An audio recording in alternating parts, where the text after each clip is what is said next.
Houston women's basketball coach Ronald Hughey has decided to resign. It's more like parted ways, but you get the whole picture here.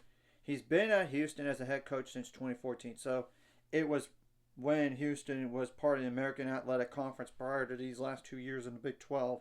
So that was a step up. An overall record 140 wins, 195 losses. This past year was abysmal, to say the least. It was his worst season as a head coach.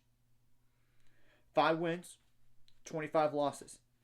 And believe it or not, they actually won a conference game. They were 1-17 and of course they did lose to Colorado yesterday in the Big 12 women's basketball tournament game. And I expected it to happen anyway. Am I shocked about this decision? Not really. When you look at it, I mean, it's been rough this year, and he has not gone to the NCAA tournament one time. He has been to the WNIT 3 times, but that was 2017-2018 season, 2018 and 2019 season, and 2020 to 2021 season. All those first round exits. No NCAA tournament appearances, not many postseason appearances in general. And I know they had injury issues.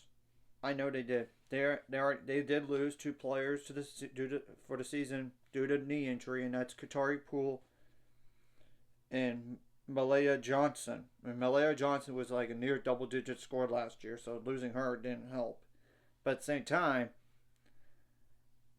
you couldn't win enough games. And I know they did have injury issues during the season too. At one point, for one of those games, they only had like 5 available players. 5. It is what it is, and or even 6 players at times. But you know, I think Ronald Hughey is going to probably be an assistant somewhere else next before even thinking about being a head coach again, if he even wants to do that again. That's the thing. And when you look at his background, he's been an assistant coach from 2004 to 2014 at multiple stops. I mean, 2004 to 2007, he was at South Carolina State. 2007 2008, he was at South Carolina. 2008 2009, he was at UCF. 2009 2010, he was Rutgers, and he was at Texas, believe it or not. 2010 to 2012. And 2012 to 2014, he was at Florida State. So, now, I do know that Houston does lose a lot of seniors. They do. So, it was going to be a rebuilding anyway. And granted, both of those season-ending injuries, by the way, that I mentioned, were seniors, so they do have another year of eligibility left. So, how many seniors in total, including those 2? Obviously, I would subtract at the very end because they do have another year of eligibility.